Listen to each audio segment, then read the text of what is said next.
지난 열왕기 상에 이어서 열왕기 하 시간 함께 해보도록 하겠습니다.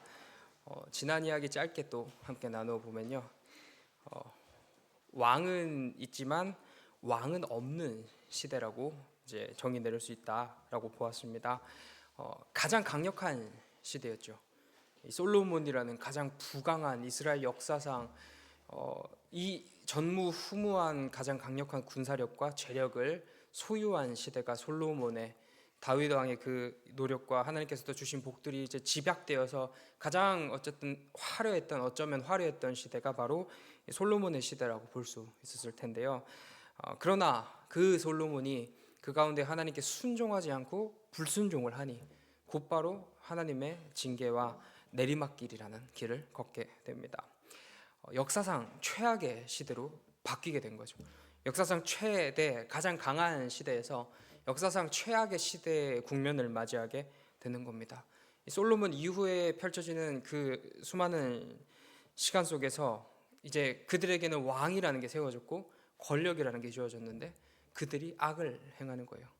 예전에 한 개인이 행했던 악보다, 아니 어떤 집단의 지도자, 어떤 특별한 지역의 사사가 행했던 악보다 나라 전체를 좌지우지하는 악으로 치닫는 가장 악한 시대의 국면을 맞이하게 됩니다.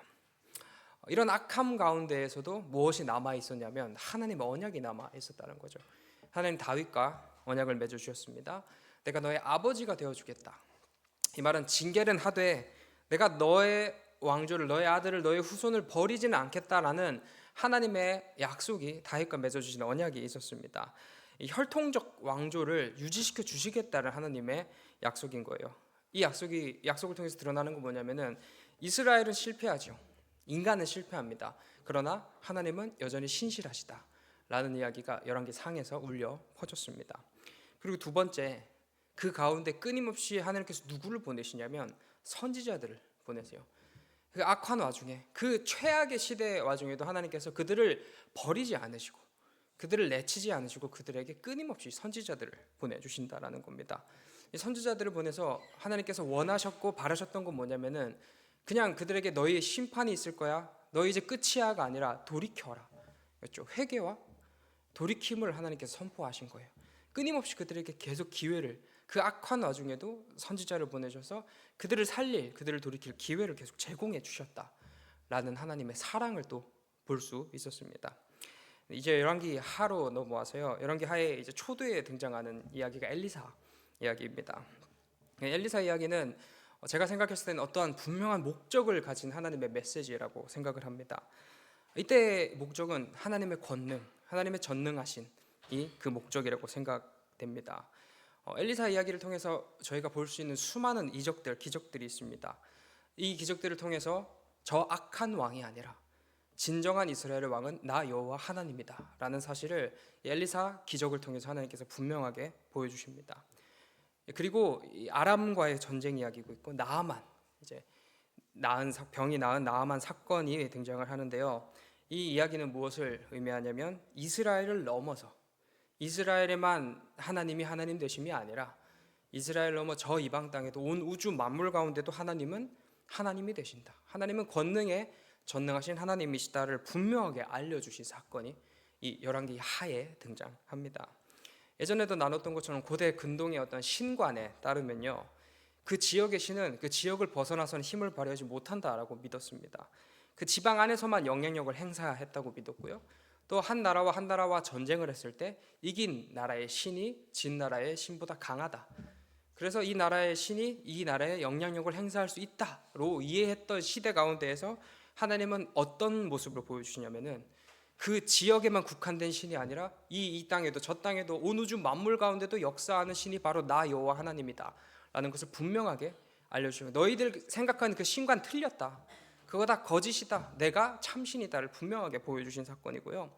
이 전쟁의 승패에 상관없이 이스라엘이 지지요, 근데 그 진 땅에도 누가 영향력을 행사하냐면 이긴 나라의 신이 영향력을 행사한 게 아니라 하나님께서 여전히 살아 숨쉬고 계신다는 거예요. 너희들의 문화, 너희들의 상식, 그거 다 틀렸다, 그거 다 깨고 부수시고 내가 전능한 권능의 하나님이다 분명하게 선포하신 사건이 바로 열왕기 하에 등장하고 있습니다. 이 불말과 불병거를 보내셔서 아람을 치시죠. 그리고 이방의 군대 장관을 회복시키셔서 그에게 하나님의 신적 권능을 보여주십니다. 이처럼 하나님은 이스라엘을 포함해서 온 열방, 우주의 하나님, 온 세상의 하나님이심을 열왕기하 시작부터 분명하게 밝히고 있는 것입니다. 두 번째로 저희가 내용적인 측면에서 알아볼 수 있는 것은 분열 왕국이죠. 이전부터 열왕기 상부터 분열됐던 그 왕국이 이제 끝자락을 향해 가고 있습니다. 이 분열된 두 왕국의 멸망을 기록하고 있는데요. 하나님의 언약이 있는 곳과 하나님의 언약이 없는 곳으로 나뉠 수 있습니다. 하나님의 언약이 있는 곳은 유다죠. 남쪽 유다는 다윗과 맺어주신 하나님의 언약이 분명하게 살아있는 나라였습니다. 그렇게 이 관점으로 살펴봤을 때 그나마 모두가 악했지만 그나마 선한 왕이 꽤 있었습니다. 남유다에는요. 이게 시사하는 바는 무엇이냐면 그 악한 와중에도, 그토록 그 악한 왕들이 활개를 치는 와중에도 하나님께서 언약으로 심폐소생술을 하고 계시는 거예요. 계속 그를 살려주시고 이제 죽을만 하면 계속 살려주시고 하나님의 언약이 계속 그들을 향하여 심폐소생술을 하고 계신다라는 겁니다. 또 이를 통해서 저희가 알 수 있는 건 뭐냐면은 죄인을 돌이키고 살릴 유일한 길이 무엇이냐라고 했을 때 하나님의 언약이다라는 거죠. 우리를 향한 하나님의 그 신실하신 언약이, 그 언약이야말로 우리를 살릴 유일한 길이다라는 것을 드러내고 있습니다. 또 반면에 하나님의 언약이 없는 곳이 있었죠. 북이스라엘입니다. 대부분 악한 왕들입니다. 어쩌면 만약에 제가 북이스라엘의 왕이 됐다 한다면은 개인적으로 생각했을 때 이건 기회지 않을까 생각을 해봤습니다. 원래라면 유다라는 그 왕조에 종속되어서 어떠한 왕권을 펼칠 기회가 그 후손들이 아니면은 하나님께서 그 왕조를 지켜주신다 약속하셨으니까 다윗의 자손, 다윗의 후손이 아니면 절대 왕이 될 수 없는 시대 가운데서 특별한 기회, 솔로몬의 실수로 이 상황으로 말미암아 새롭게 왕이 될 수 있는 기회가 생겨난 거예요. 어쩌면 이거는 기회였습니다. 그 왕 생활을 통해서 또 하나님께 영광을 돌릴 수 있고 그렇게 또 삶에 누릴 수 있는 것들을 누려 나갈 수 있는 또 하나의 기회가 북이스라엘이라는 기회였는데요. 그러나 북이스라엘 그 기회를 잡지 못했습니다. 악을 행하는 거죠. 이게 보여주는 건 뭐냐면은 본성이 여전히 악한 이스라엘이다. 그들에게 기회가 주어졌습니다. 근데 누가 그 기회를 걷어찼냐면 뭐 남이 걷어찬 게 아니에요. 스스로 하나님께서 은혜로 베풀어 주신 기회를 걷어찹니다. 또 한편 이것으로 볼 수 있는 것은 무엇이냐면 죄악된 본성을 타고난 인간의 모습을 드러내고 있습니다. 이 인간들 가운데 하나님께서 수많은 선지자들을 보내시죠. 일반 은총, 특별 은총, 일반 계시, 특별 계시, 여러 가지 하나님의 그 무언가로 끊임없이 우리에게 드러내 주십니다. 내가 하나님이야. 내가 이 세상을 주관하고 이 세상을 만든 하나님이야. 하나님 끊임없이 과거부터 지금까지 계속 끊임없이 우리에게 내가 하나님이다. 저 자연을 통해서 우리 손에 들린 그 성경을 통해서 끊임없이 우리에게 알려주고 계세요. 하나님 절대 그 일에 소홀히 하지 않으셨습니다. 하나님의 열심으로 최선을 다해서 우리에게 하나님 당신을 드러내 주셨지만 그 기회를 걷어찬 쪽은 인간이라는 거죠. 그래서 성경은 핑계할 수 없다라고 이야기합니다. 이미 기회가 충만히 우리에게 주어졌고 우리 죄인은 심판대 앞에서 결코 핑계할 수 없다라는 것을 그려내고 있습니다. 이것을 열왕기 하를 통해서 저희는 또 알 수 있고요. 두 번째는 이 아까 얘기한 맥락에서처럼 언약이 없는 곳에는 희망이 없다라는 메시지가 전달됩니다. 이스라엘의 그토록 악함이 가득했던 이유는 하나님의 언약이 그곳에 없었습니다.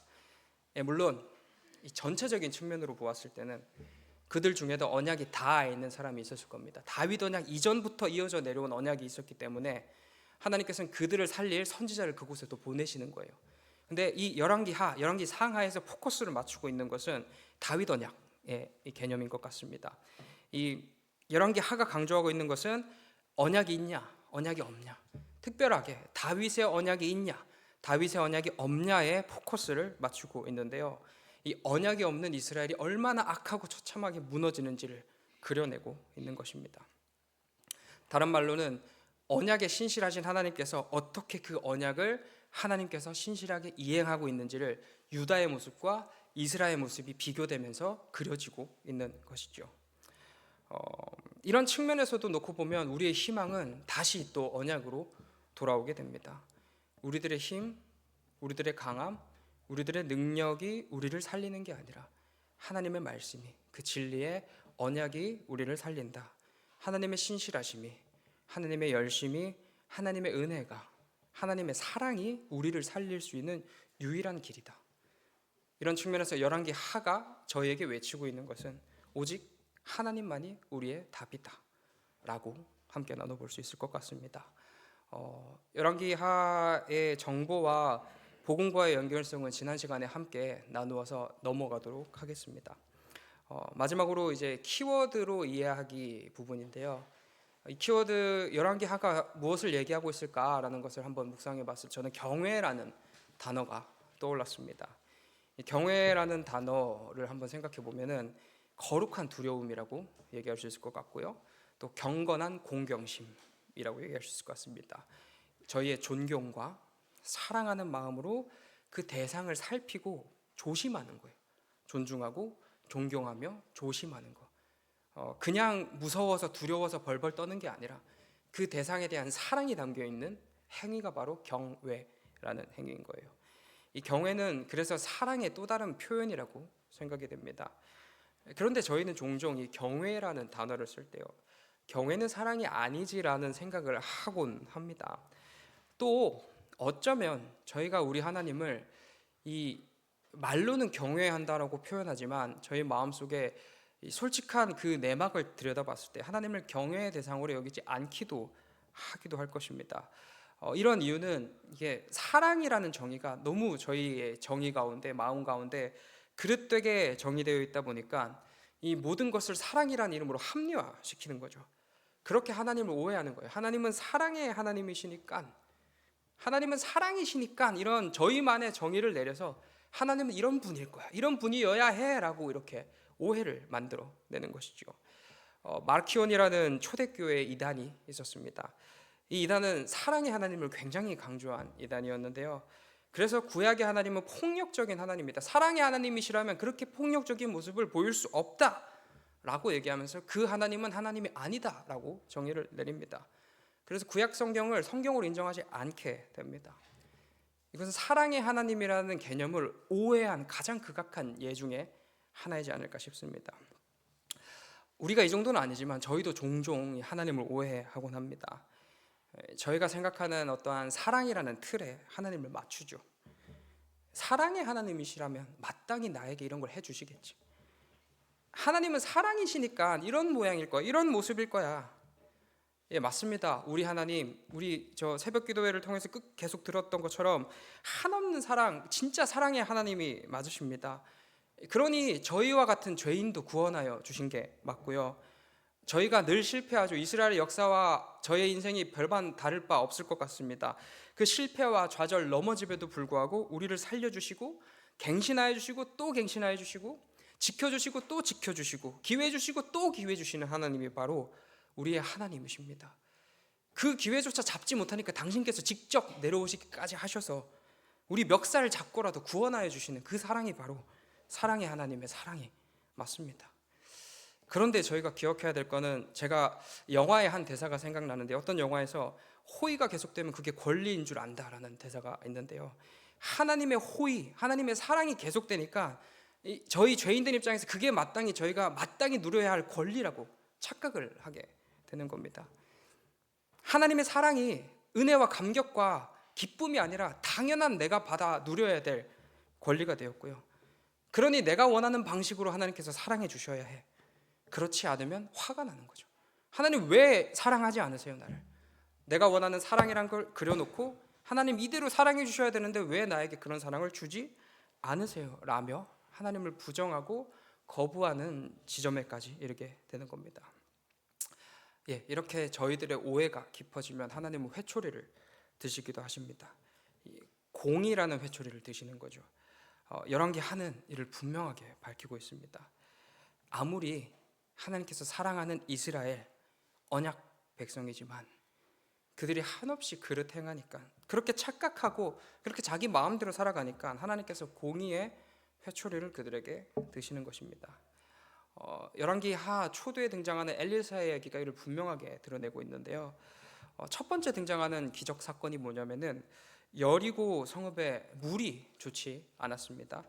이 물이 나빠서 과실들이 익지 못하고 그냥 떨어지는 사태를 맞이하게 됩니다.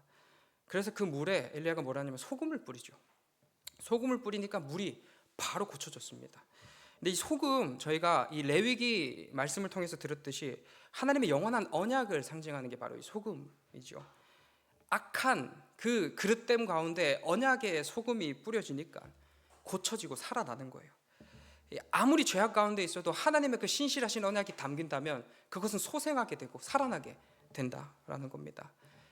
그러나 곧 바로 무슨 이야기가 등장하냐면 아이들이 엘리사를 조롱하는 이야기가 나오는데요.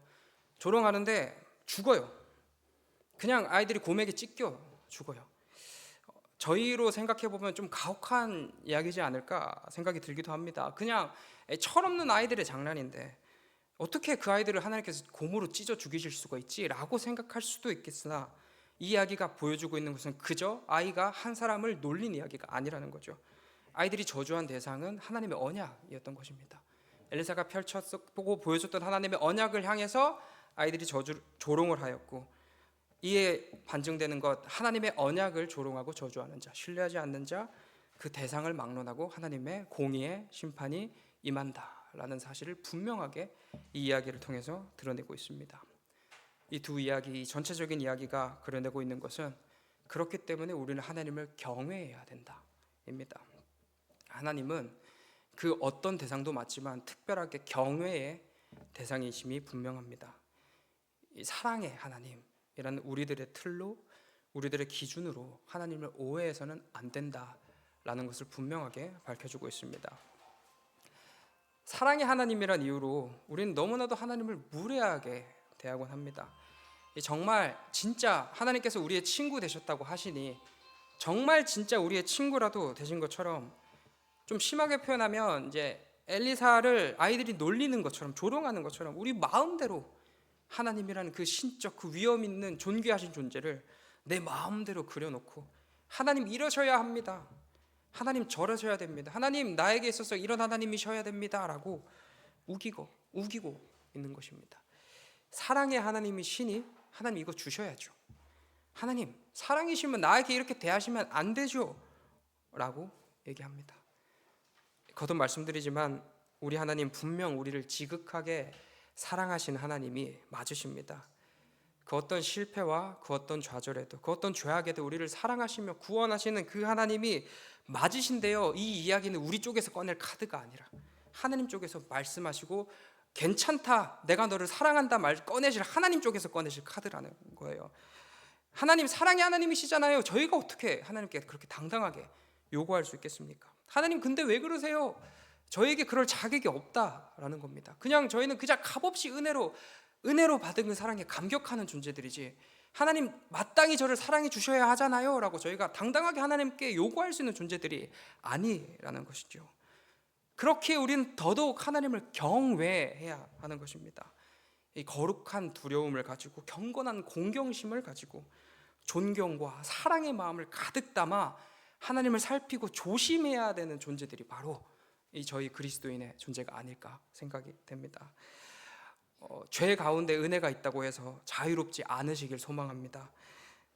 그때 은혜는 저희에게 잘해서 주신 하나님의 상이 아니라 말 그대로 은혜입니다. 받을 자격 없는 자에게 주어지는 한없는 사랑이 바로 하나님의 은혜이지요. 우리는 하나님을 경외해야 합니다. 공의에 따라 진노를 부으시는 하나님을, 때로는 그 하나님을 떠올리며 진짜 두려움으로, 그러나 정말 무서워서 벌벌 떠는 그 두려움이 아니라 존경을 담아서, 하나님을 진심으로 사랑하는 그 존경하는 마음을 담아서 하나님을 경외해야 하는 자들이 바로 우리와 같은 그리스도인일 것입니다. 그렇게 저희가 하나님을 진심으로 사랑할 때에, 경외함으로 하나님 앞에 나아갈 때에 우리는 하나님을 오해하지 않게 됩니다. 오해하지 않는다, 다른 말로 곰에게 찢긴 아이들처럼 무례히 하나님을 대하지 않는다라는 표현일 것 같습니다. 우리 하나님, 하나님의 공의의 심판 가운데에서도 사랑을 거두지 않으십니다. 회초리를 드실지언정 우리를 버리지 않겠다 말씀하시는 하나님이시죠. 그래서 안전합니다. 정말 우리 삶은 안전합니다. 안전하지만 우리는 결코 그 은혜를 이용할 수 없습니다. 이 울타리 쳐져 있으니까 내 마음대로 살아야지 할 수 없는 존재들이라는 것이죠. 우리가 하나님을 진실로 경외할 때에 하나님께서 어떤 분이신지 분명하게 보이게 됩니다.